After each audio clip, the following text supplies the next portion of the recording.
Now you talk about terror. What about for me? I've been terrorized all my day. All my day.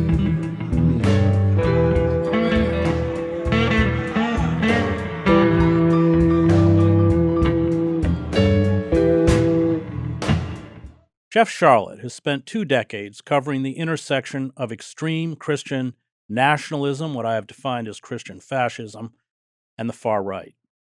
In his new book, Undertow, Scenes from a Slow Civil War, he gives us snapshots of a country rapidly devolving into a Christianized fascist state. He captures the rage, the despair, the dislocation, the alienation, and the aesthetic of violence, as well as the magical thinking that are the hallmarks of all fascist movements. A fascist movement that has coalesced around the Trump-led Republican Party. The bizarre conspiracy theories and buffoonish qualities of many who lead and embrace this movement, such as Republican Representative Lauren Boebert, make the term American fascism easy to ridicule and dismiss. But Sharlet implores us to take these Christian fascists seriously as an existential threat to what is left of our anemic democracy. Joining me to discuss his new book is Jeff Sharlet. So, Jeff, I'm going to have to skip your first chapter, which is gorgeous. Everyone has to buy the book and read it, on Harry Belafonte. Just really moving and beautifully written. Of course, Belafonte being this amazing figure. The book is really snapshots from around the country. I find your insights into Trump supporters extremely prescient. I think because of your experience covering the Christian right, those I called Christian fascists over a decade ago in my book, and I think you do use the word fascist now in a way that perhaps you didn't then. But I just want to begin with, because you make a distinction between Trump's first run and his second run that I found particularly fascinating. His first run drawn from Norman Vincent Peale's The Prosperity Gospel. I think Norman Vincent Peale married him and Ivana Trump. For those who don't know, this is the very well-known, unfortunately I'm Presbyterian preacher, who argued that if you are right with God, you would be blessed in material ways, extremely popular, especially with the rich like the Rockefellers. But let's begin with the evolution, because the evolution I thought was really sharp and, of course, very frightening. But let's talk about the first Trump and his congregants. I think you in one point even may even call it the Church of Trump, and what's happened the second time around and where we're moving. Yeah, I think, the first rally I went to was in early 2016 in Youngstown, Ohio, which is, of course, a town just absolutely destroyed, a steel town, just decimated. And there was a big crowd as the airplane hangar. And the first thing I noticed and would realize was a staple was that while the press, which was all penned up, they all agreed to stay in a little metal cage, basically, so that they can be used as like a prop in Trump's passion play, was twiddling their thumbs. He was introduced by one of the most right-wing preachers I'd ever heard, just a local preacher, but a very, very militant guy. And I'd heard a lot of right-wing preachers. And in fact, that this was a staple of this. And it was a sort of a combination of that kind of wrath of God, but also at this particular or I think it was it was a different rally, Black preacher who often introduced him would say, I don't see black, I don't see white. The only color I see is green. And I would listen to the people around me talking about while they waited for his plane, Trump Force One, to come in. Remember, this is not a president, he's coming in as own president. They would talk about all the gold with it, the plane was literally heavy with gold. And I realized that what was happening here was this appeal to the prosperity gospel. When Trump says, we're going to win so much, you're going to get tired of winning. He wasn't saying that I'm just like you. He was saying, like prosperity gospel preachers always do, look at my blessings, look at my airplane, my riches, my beautiful suit. I am obviously more blessed than you, but by falling behind me, falling into my wake, you can partake of that blessing too. And you raise Norman Vincent Peale, who he referred to as his preacher. Trump, we make a lot of Trump's religiosity, but of course, I think we're confusing religiosity with piety. He is certainly impious, but he grew up really fascinated by Billy Graham on television as a charismatic figure. And Norman Vincent Peale, the power of positive thinking. He described Norman Vincent Peale as his part of his holy trinity of mentors. His father, Fred, from whom he learned toughness, Roy Cohn, the legendary Red Scare lawyer from whom he learned cunning, and Norman Vincent Peale, you could argue from whom he learned bullshit. That, the point is the sale. Norman Vincent Peale boiled the gospel down to a salesman's manual. And he carried that forth. And that's what was happening in 2016, I think, was he was saying, vote for me and you'll get a piece of the riches. You're gonna get some of the gold. Your plane too will be heavy with this precious cargo. In that sense, he really replicates the role of a mega preacher completely, um, who who is idolized, who can't be questioned, on the route to physical prosperity. But the second time Trump runs, which you also cover, you say the whole landscape has changed in a much darker way. How did it change? Well, by 2020, of course, we're into the pandemic. The You're going to win so much you get tired of winning. We can't really go with that. There was the aborted slogan "CAG," "Keep American Great," but MAGA just works so well that he stuck with that. But it was darker in the sense of he had been using conspiracy theories, and I think what's fascinating with that kind of sort of narrative world that he was creating, was winking at, he's a little bit like a drug dealer who starts using his own supply. And I write in the book of a particular interview with Laura Ingraham I think it was in 2019, actually, the summer of 2020. And he's talking. Laura Ingraham is doing what the right wing press did for him, which was always to kind of take his words, broadcast them, but also channel them to into some kind of reason. And he was resisting it, sitting on the edge of his chair, leaning forward, looking very uneasy, talking about dark forces, men in black uniforms circling in the planes above him. Right now, he's using the present tense, and you could see Laura Ingraham trying to reel him back, saying, like, by dark forces, you must mean Obama's people. And he's like, no, I mean people.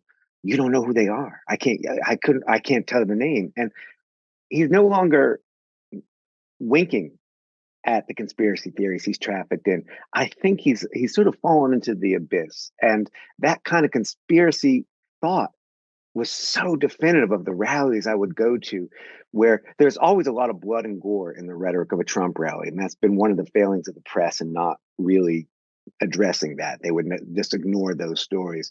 But now he would go on at length about decapitations and disembowelments and bad hombres, as he put it, creeping in through windows. Lots of these sort of horrible horror movie kind of rape fantasies and things that he knew that he couldn't even tell you about. And it struck me as a kind of modernized, Americanized, bastardized Gnostic gospel, Gnosticism. And I know that you read deeply in this literature, but just to boil it down in the simplest sense, an idea that there's an elect or a small group and initiates who have secret knowledge, and that what's on the surface isn't real. And that, in fact, the actual God you see isn't real. There's a deeper power behind that. And of course, Gnosticism even has its own variation of the deep state, the bureaucracy, that gets in the way of the truth. And I think this is, I don't think Trump actually believed QAnon, but he believed in this kind of Gnosticism, this secret knowledge that you obtained not through rationalism, but through a kind of mystic connection. And of course, this starts to sound a lot like fascism, which it is. Gnosticism is the heretical, or was the early church defined it as heretical, these various gospels that could get very fantastic, but it was based on secret knowledge, and initiants had this secret knowledge that others didn't have. I think you're dead on when you describe this as a kind of form of modern Gnosticism. You say that Trump uses, and just to go back, the earlier iteration of Trump is that he would say these outrageous things, particularly to the press. You write about this, who are kind of caged off, and he would call, in essence, for violence against the press, or they should be, but then say it was just a joke, or it was.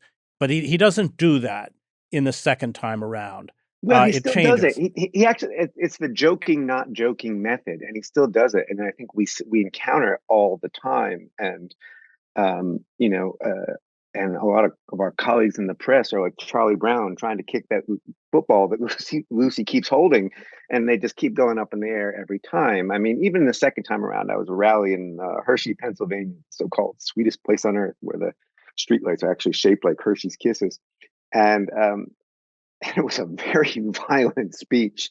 But what the take, none of that was reported. The takeaway was he says, 4 more years, he says, maybe 8 more years, 12 more years. Oh, I'm joking, or maybe I'm not. And that, I think, when you compared him before to a megachurch preacher, I think for a lot of secular folks, there's an imagination of these preachers as pious and proper, as opposed to the reality. And I think you make this very good point of the sort of the mini cults of personality that a megachurch preacher can create in his own ecosystem, in which outrageousness, lies, winks, funniness, hypocrisies, all that becomes a part of the performance. And it becomes, in a way, sort of sacralized. So that if Trump says one thing at one rally and then kind of contradicts himself at the next, and that happens, and people will hear it. You meet people who'd gone to 50, 60, 100 rallies. They were like deadheads traveling around the country. There's all kinds of like little sects and cults that have their own ideas about what happens at the rally, they travel around. They would hear those differences, and yet they would not hear it as evidence of falsehood, but as evidence of truth. They would say, there's something deep here. This is a signal. This is an invitation for me to consider. And I think now this is really hard for anyone left of Trump to really reckon with, is to say they're experiencing that as a kind of intellectually stimulating encounter. They're being asked to participate in meaning making as they understand it, meaning making that is submissive to the great man, the great leader. But they are not passive receivers. They experience themselves as more engaged than they do otherwise in politics. That is in no way, I don't want anyone to hear that as like saying, oh, you're saying that Trump has something of value. No, the meaning that he's making is horrific. But it is a collective project.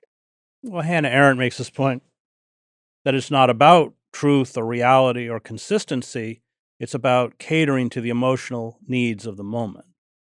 So you can completely contradict what you said even the day before, as long as you're catering to those emotional needs. We're going to get into fascism, which of course I agree with you. I think it is the right word, and I think people have to begin to use it. But first I want to talk about, and this again was extremely thoughtful, you talk about the call, the snake, and the bullet. So explain. So one of the things, again, that I feel like you hear this phrase sometimes, pundits use this. They'll say something about something in politics. They'll say it's just theater, and I always get very confused by that as a person who loves the arts. What do you mean just theater? Theater is powerful. Theater, there's no such thing as just theater. It's theater, and yes, Trump did theater. He did performance, and yet so often these bits, these skits that he would do. There sometimes they'd be comedy skits. He'd do multiple voices moving around the stage, and in the first campaign, three that would show up pretty reliably were the call, the snake, and the bullet. And the call was he would do both sides of a phone call with a company that he was just going to call when he becomes president. This is how we're going to handle, uh, uh, you know, sending jobs overseas. He'll just call them up and he would play out the whole phone call, and the crowd are cheering because he's telling off the boss just the way they wish they could. The Snake, he takes actually a song originally written by a Black civil rights activist. It's a little poem, and he would take it out and very sort of elaborately unfold the paper, although he didn't need it. He had it memorized. And it's about inviting a snake in, a woman who picks up a snake who cries for help. She picks up the snake, and the snake bites her, and the snake scolds her and says, you knew what I was. To him, this is a metaphor for what is happening by immigrants coming to the United States. We let immigrants in, and then they bite us. And that would always be accompanied with a kind of a litany of martyrs. He would name these individuals, usually white individuals, who had been killed by undocumented people of color. And a fair number of people in the crowd knew those names, although I think, we'll talk about it later, I think the age of martyrs really came post January 6th. But then the bullet is just an astonishing piece of work. He's talking about the Muslims, and they chop off heads, and he's imitating chopping off the heads, and he's imitating putting people in cages and lighting them on fire. But he's got a solution. General Blackjack Pershing in the Philippines in the 19th century. Now, the history here it's not history. This didn't happen. But what he says happened, and he acts it out, he plays it out, is that he had 50 Muslim rebels, prisoners of war, and he takes 50 bullets and he dips them in blood, and Trump mimes it out, swishing it around in pig blood. They're going to shoot the Muslims with pig blood soaked bullets. And then he shoots 49 of the prisoners, kills them. Trump acts it out. The crowd is cheering. They're ecstatic. And it's not righteous violence. It's ecstatic, lustful violence. It's pleasure. And you say caters to the emotional needs. I think that's one of the really key things, is he works across a lot of emotions that politicians don't normally address. He leaves one bullet and he gives it to the last prisoner. And he says, take that back to your people and tell them that that's what I'll do. And this was a whole performance, and the crowd would like it so much. He'd say, you want to hear it again? And they'd say, yes. And he would perform it again. And the press, meanwhile, would be sitting there saying, well, let's see, did he say anything about policy, or did he indicate anything about, appointments and so on? Because they're dismissing all that as just theater. Mm-hmm. That's not just theater. That is the substance of Trumpism. I want to ask about martyrs. You write quite a bit. In fact, you go kind of in search of the history of Boebert, who was killed on January 6th. Talk a little bit about, Elias Canetti in Crowds and Power writes about the importance of martyrs to a new movement, like, Husserl was to the Nazi Party. And you were writing about how they reinvented her, particularly, I think she was in her 30s, but then her age keeps dropping, I think till she's 16. I mean, but that also is Canetti said that these martyrs, it's a fictional narrative. They have to be the most innocent, the most pure, the most, and that these movements need these martyrs to essentially initiate their followers into, these campaigns of violence. Talk about that, and then I want to begin to talk about Christian fascism. Yeah, I think that's well put. I think if we understand Trumpism theologically, we can see the first campaign as the prosperity gospel, the second as the Gnostic gospel, and what we're in now. And I would argue, since January 6th, we're in the age of martyrs, and that's a big step, as you said, for initiating people into that kind of violence. I think Trump had been trying to cultivate that beforehand, but none of these victims of undocumented people were just well known enough to work. And then on January 6th, Ashley Babbitt, this 30-something-year-old white woman, blonde hair, Southern California, military veteran, wearing a Trump flag like a cape and an American flag backpack, tries to lead a charge through a broken window. They would famously say she was unarmed. She was not. There's the evidence photo of her knife on my cover. of the book. She was very clearly there for combat in her own writing and what she understood she was going to do to storm the Capitol. And we see the hands of a police officer, a Capitol Hill police officer, shoot her. And they're the hands of a black man. And as soon as I saw that, I said, well, that's one of the oldest stories in American history. That's the lynching story. A black man who kills an innocent white woman. That's the story of Birth of a Nation. First movie ever screened in the White House, 1915. White woman fleeing a black man, leaps to her death. And thus the heroes, who in the movie literally are the Ku Klux Klan, ride into action, right? And so it starts happening that day. And I'd had one idea for the book, but on January 6th, I sort of had to throw out a lot of stuff and make room because I said, I'm going to watch this martyrdom myth in form and in action. And we start to see flags, the black flag, a white silhouette of Ashley, a drop of red on her neck, where the white woman has been killed. Actually, she was shot in the shoulder. Proud Boys give these out as challenge coins. Who shot Ashley Babbitt? Trump finally starts using, even though he knew who shot Ashley Babbitt, but the idea was everyone who was his enemy shot Ashley Babbitt. And so she becomes a martyr. And I like what you say very much about initiating into violence. Now I think of one man who was arrested. I think his name is Garrett Miller. And it's kind of a comic story when the FBI show up at his house. He's wearing a T-shirt that has a picture of the Capitol in January. It says January 6th. I was there. And, he just seems like a doofus. But what they were arresting him for was he had been planning online a vengeance killing for Ashley, who he imagined as a little girl. And they're always sort of, that's that not only would they say she was younger than she was, they'd say she was smaller than she was. At the same time, she did double duty because she was a military veteran. So she's there for the stabbed in the back, which is an old fascist ploy too, that we're stabbed in the back. We would righteously win, but traitors in our midst. A cop mowed her down. I don't think she's the end stage martyr of Trump. I think there's a way in which you can understand her as, and him understanding her as, keeping the cross warm until he can hoist himself up there, which he now has, which is what we saw on display. Well, he hasn't done it. We've done it for him. That's true. That's true. He knew we would do it. Yeah. It's a terrible conundrum because he should have been charged for all sorts of crimes, probably from the first day of his presidency under the Emolument Clause.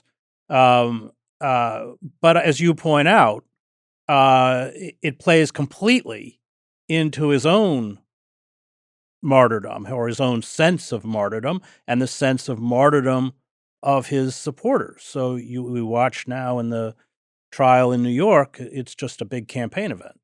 Yeah, I think before the eve of which of the indictments, I can't remember. It's now become so regular. Once you go to a Trump rally, it's a little bit like Hotel California. You can never leave. You can never get off the email list, the text list. You can cancel as much as you want. They'll keep coming, 5, 10 a day. But the eve of the first or second indictment, he sends this fundraising email and says, dear friend, this may be the last time I'm able to write to you. And it's got this air of, it's a noble thing I do. And I couldn't help but think of, some listeners will remember from their high school reading A Tale of Two Cities and Sidney Carton bravely going off to the gallows. It's a Christ move, right? I'm going, and he emphasizes that, right? I'm the only thing standing between them and you. They're doing this to me because they're coming after you. He got a slow pitch and he knew how to hit it.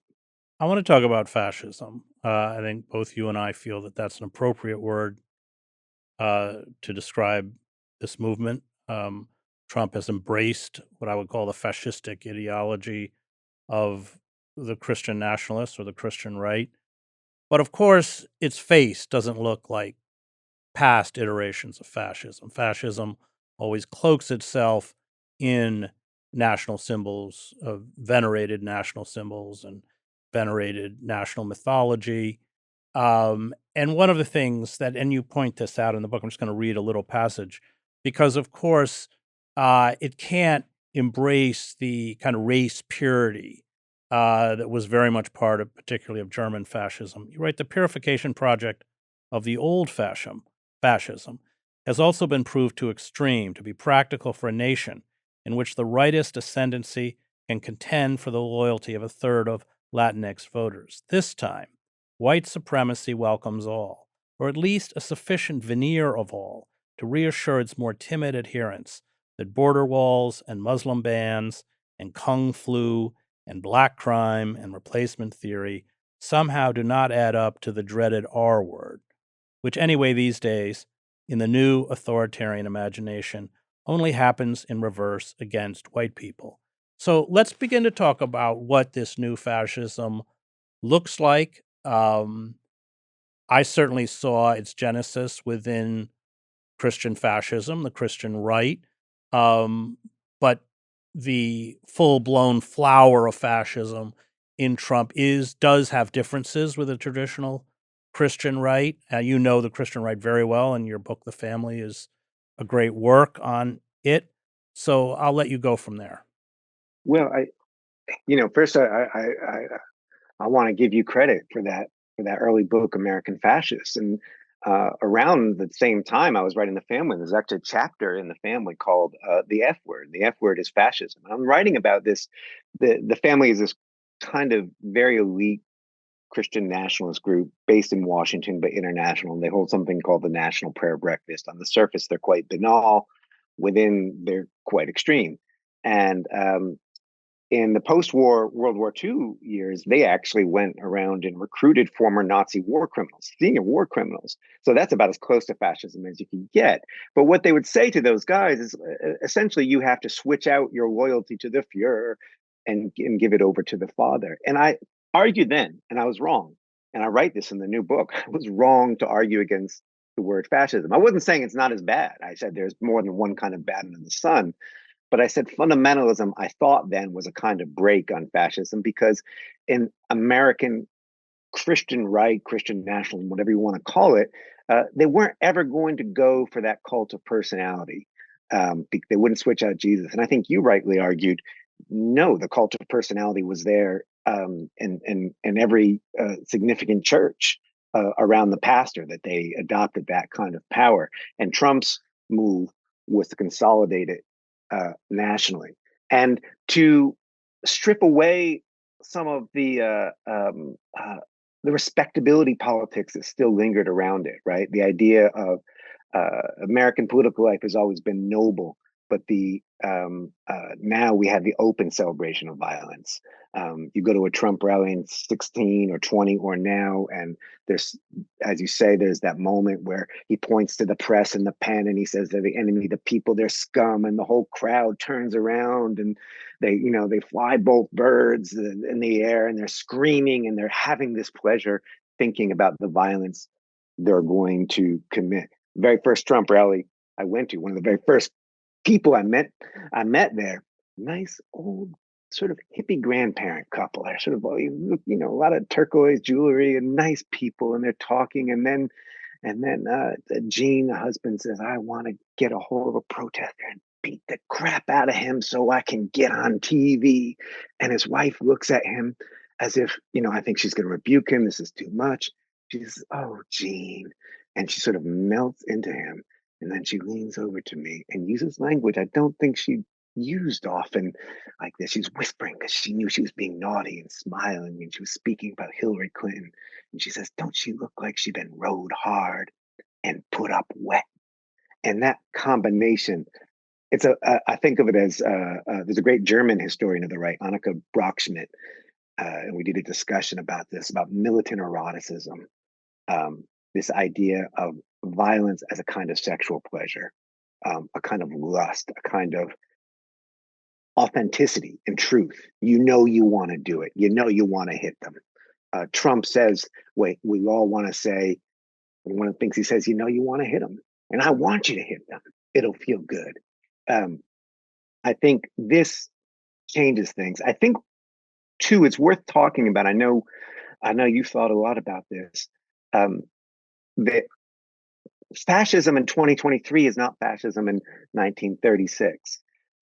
America is not Germany, and that was a regime. This is still, right now, a movement, right? It doesn't have anywhere near full control, but it's mutating and it's changing rapidly. And that's one of the things, another historian I'd refer people to is Anthea Butler, great short book called White Evangelical Racism. She's a church historian. And she writes about the promise of whiteness and the promise of the whiteness and the way it can seduce even Black folks into thinking I can be part of this power. And every time I go to some far right event, whether it's a Trump rally or a militia meeting, I come back and my nice liberal friends, they just assume that it was all white. And it never is. And I try and tell them, I say, there's a church, a militia church in Omaha, Nebraska in the book, more diverse than any church around here where I live in Vermont, about a third people of color, and a full-on Civil War church. They look forward to Civil War. They are armed. They are ready. Bring it on. They are fairly openly white supremacists. They preach relentlessly against Black Lives Matter as a metaphor for Blackness itself. And yet they've drawn in. Fascism has gravity. Fascism has power. And if we recognize it as such, it shouldn't be that surprising to us that this iteration in America in 2023 is not quite the same racial purity project as happened in Germany 1933. I think you make the point that it's defined more by feelings or the embrace of what they describe as white victimization. As long as you embrace that, it doesn't matter what color you are. Yeah, and in fact, actually, in the martyr role that Trump uses of people killed by undocumented folks, he often talks about a young, very promising Black football player, and in a sense, bringing this guy in under the umbrella of whiteness. But this is the same guy who's telling the story. He likes to tell a story of. This is the sort of the twisted rape fantasy that I spoke of. Imagine you're a traveling salesman, he says, and you're thinking traveling salesman, like, is Arthur Miller? Is there such a thing as who goes around knocking on doors selling Bibles anymore? But imagine you're a traveling salesman and you're away, and your pretty blonde wife is at home asleep, and a bad hombre comes up and he opens a window and he crawls in. And the crowd is just, they're thrilling to it the way you do to a horror movie, but it's charged with a perverse sexuality, which is the rape of the white woman, which is a fantasy twisted into the mind, I think, of white supremacy. And yet he's making that available to a broader sense. I'm not going to go out there and argue the absurd that Trump is ever going to win any significant he's going to win a significant number of Black votes. He's not going to win the majority. He doesn't need to. And I feel a lot of liberals are leaning on this idea that diversity will save us. And I've been hearing that as long as I've been hearing that the young will save us. I've been hearing that since I was young, 30 some years ago. There's this sort of passivity, waiting.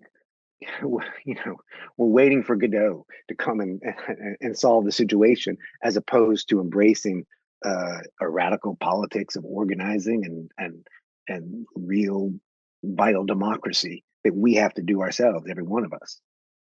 I just want to throw in there that, of course, especially in the South, all through slavery, Reconstruction, Jim Crow, the women who were raped were Black. Mary Chestnut, in her diary, even writes about visiting plantations where there were some 24 mulatto children because, of course, the chief slaveholder was raping the Black women. I mean, that gets into the paranoid style of American politics. Let's talk about Civil War. I've covered Civil Wars, and I don't see I think in some ways, from my perspective, it's even more frightening.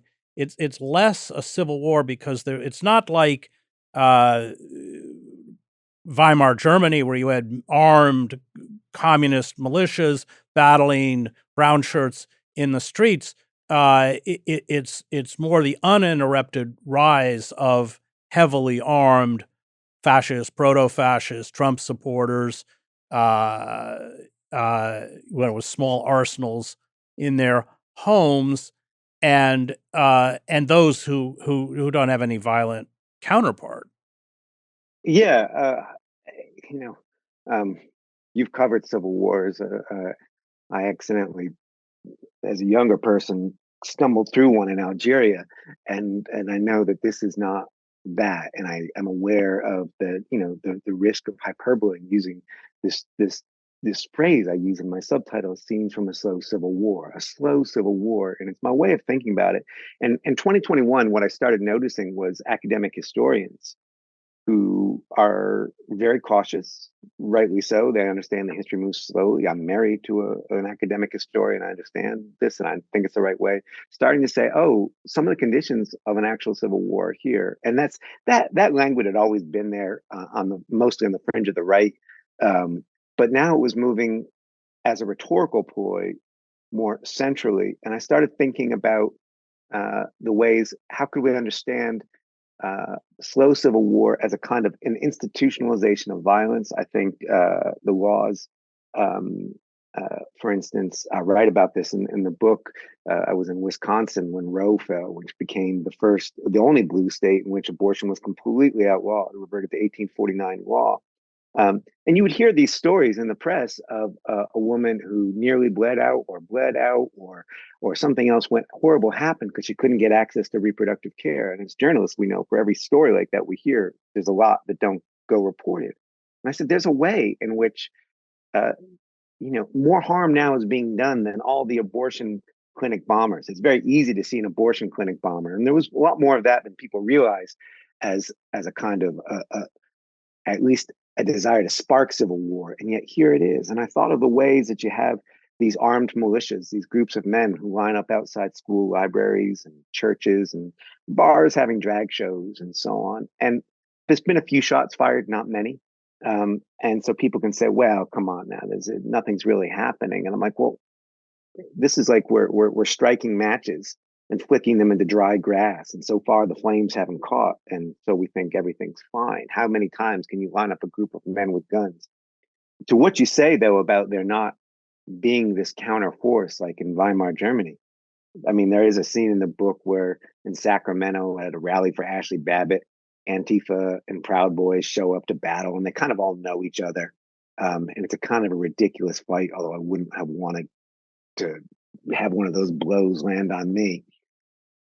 But I'm a nonviolent person, but I'm also an all hands on deck person. I think anyone who says, here's how we beat fascism, we don't know yet because we haven't done it. We haven't done it yet. So I'm like, let's all, wherever you feel called, do that. That said, I do hear on the left this idea of the John Brown gun club, and these right wingers think they're the only ones with guns. I'm a gun owner myself. There's 400 million guns in civilian hands in the United States, and all you need to do is drive outside your blue bubble to understand very quickly the disparity of those guns. I don't think there's ever going to be a militia marching. And I spent time with those militias, and I know you have as well. They're not going to march. That's not the threat. The threat is the simmer of violence, the drumbeat of mass shootings. I would argue the epidemic of queer and trans youth suicide, which has many causes, but one of the big ones is an ongoing campaign of criminalization. You can't tell your child anymore you're being paranoid. You're not. The state, if you're in Florida, if you're in Texas, if you're here in New Hampshire, the state is out to get you. And I think that is what we look at as a slow civil war, a simmering violence. And I think we fool ourselves if we say, just like with the matches, if we say, well, surely that could never get worse. It could. It doesn't have to. Fascism's big lie is inevitability. Fascism wants us to believe something's inevitable. Nothing is. Fascism also uses channels of official violence, but always, militias, Brown. I mean, that's a component of fascism. It was a component of Stalinism. And I'm wondering if the historical analogy isn't better of the 1920s in Soviet Russia, because we forget that there was resistance to the rise of Stalinism, just as certainly from 1933 to 1938, there was pretty significant resistance within the institutions against the rise of fascism. It took Hitler, several years in order to gain control. I'm asking you, but my fear, if Trump is reelected, is that it won't look like anything like the former Trump presidency, but it will come back with an open vindictiveness and viciousness. And so I am curious as to whether, rather than civil war, what we're seeing is that the last gasp, perhaps, of a very ineffectual liberal institutions and liberal elite trying to stave off a group that rules through open fear, intimidation, and violence, in both through official channels and through these rogue militias where you like the Proud Boys and etc., 3%ers, where you can sort of separate yourself. It's the way Hitler separated himself from the brown shirts. Yeah. Oh, yeah, certainly. Stand back, stand by was just such a moment. And, in the book, I write about a militia in Marinette. The leader claimed 6,000. I think that's not true, but there was clearly massive arms, massive equipment. And the presence of a militia like that, they're not doing anything. They do lots of training exercises. Um, uh, right. And so who's going to stick their head up at that moment? So maybe there's no civil war because people just sort of say it's too far gone. I met folks on the right who felt like that as well. They said, I'll never need to bring the guns out because the new world order has already won and is controlling us, with radio waves or whatever it is. All those little fringe conspiracy theories, by the way, I think this is important. Another way that a lot of people, they dismiss someone's ideas because they're kooky. When I was driving around Wisconsin talking to people who were celebrating the downfall of Roe, every man, especially I spoke to, had a profoundly bizarre theory of human reproductive biology. They really didn't know how bodies worked. And so it's easy to dismiss them as kooks instead of saying, wait a minute, all these kooky ideas, all these little strange theories put together make this movement, which, then maybe suppresses that. Maybe the slow civil war is won for the right. I doubt that because look, I'm not even. I don't have to defend liberalism to point out that it's not that gentle. And I think, I keep wondering what's going to happen when we already know there's a number of underground abortion providers working in some of these red states. What's going to happen when one of them is arrested and tried for murder and they're from New York and New York says, no, you are not putting our citizen on trial? What's going to happen when these performative stunts like Ron DeSantis with his white alligator guard, his militia that is answerable only to him, or North Carolina Republicans who have just created their own semi-secret police? What's going to happen? Again, it's a little bit like you keep lining up men with guns, and at a certain point, the bluff gets called. I think of one of the things I don't write about in the book, because I try to stay close to the ground, folks, but I think is important, having written about the military before. A lot of people imagine the military as monolithic. Maybe they like the military, maybe they don't, but they imagine it as sort of uniform because they wear uniforms. It's not at all, of course. And I think you know this and I know this, that in the past, there's always been people like General Mike Flynn, the Trump advisor, who's got all kinds of crazy conspiracy theories. But the military mostly contained them. Maybe your job is to get the Jeeps there on time. All right. And you think, the Jews secretly control all the banks, but you get the Jeeps there on time and no one pays attention. I think that fragmentation, which has been developing for years of these fault lines, especially through Christian right organizations in the military, that's really dangerous. There was a number of state National Guard commanders who decided that they were not going to follow the orders, the vaccination orders. So this put them in a kind of low-level mutiny against the Biden administration. Biden could have, I'm not a great fan, but I'll say he could have said, all right, no, you're complying. I'm nationalizing you and you're going to do this. 7 states, he let it ride, which, again, I don't like to get that far off the ground. I think was the right thing to do in that case. That wasn't worth the fight. I think it's only a matter of time till Jeff, you know as well as picks a fight. you know even better than I do that the Christian right, the Christian fascists have essentially seized the chaplaincies within the military. Yeah. Heavy recruitment, and what a lot of people don't know is that the military is a large organization, but among combat units, believers in the ideology of the Christian right are quite high. I don't remember the percentages, but frighteningly high. And so there's been a huge infusion, prayer services at the Pentagon, etc. There's been a huge infusion, a huge effort on the part of the Christian right to co-opt huge segments, not just of the military, but law enforcement as well. I mean, they've had the chaplaincy for 15 years and nobody noticed that. Your kind of Presbyterian is no longer welcome. That's right. To serve there, or even a kind of conservative, but, traditional mainline guy. Forget it. Do not apply. You're coming out of Liberty University or Roberts or wherever. So I just want to close. I mean, you end the book, it's very poignant. You end the peak skill, and I don't have time to go into it, but this wonderful or, incredibly powerful scene with Paul Robeson, and he's attacked by the townspeople. I mean, I think he's almost killed. I mean, it's quite dangerous. Mob of 5,000 people backed up by New York State Police air power helicopters. I know. But that's how you that's how you end the book, and you end, and it's kind of wistful.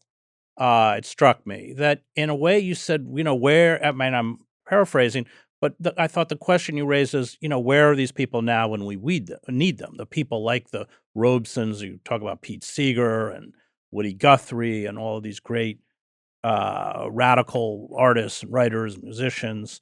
It's not in the book, but let's talk about the Communist Party. The Communist Party was an important bulwark against the rise of our own version of fascism in the 1930s. So they've been completely erased and written out of history. I'm not a communist, but they were important. Yeah. Oh, yeah. And I think this is one of the most frightening things. This is a moment of global fascism. It's not just the United States; it's all around the globe. But there's not a countervailing force, right? But I wouldn't say it's. I'm not my idea of ending with that. And the mighty Lee Hayes, who wrote all the lyrics to those pieces. I know, you go find him. That was amazing. Yeah.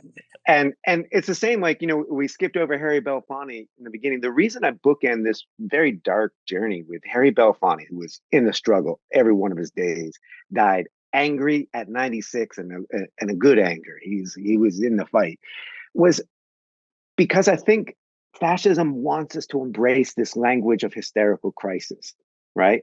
That either we're going to win or we're going to lose. Now the struggle is going to happen. What happens if Trump wins in 2024? Man, I had a heart attack at a very young age, a few days before Trump won in 2016. I remember waking up thinking, well, fascism is here, but at least I'm alive to see it. And what happens if he wins in 24? We go on. I bookend it with those old heroes, those mostly sort of forgotten, smoothed over, sharp edges or radical edges smoothed down, to remind us that the struggle is long, that's the hope. The struggle is long. Trump could win in 24. That's not the end. We keep going. We keep going. We keep going. Well, that's the moral imperative of keeping going, whether you're winning or not. It's, as I've often said, we don't fight fascists because we're going to win. We fight fascists because they're fascists. The good fight. The good fight. The last chapter is called "The Good Fight is the One You Lose." That's right. The one that you undertake, not because you're going to win, but because it's the thing to do. Yeah. Beautiful. Thank you. That was Jeff Sharlet on his new book, Undertow. I want to thank the Real News Network and its production team, Cameron Granadino, Adam Coley, David Hebden, and Kayla Rivera. You can find me at chrishedges.substack.com.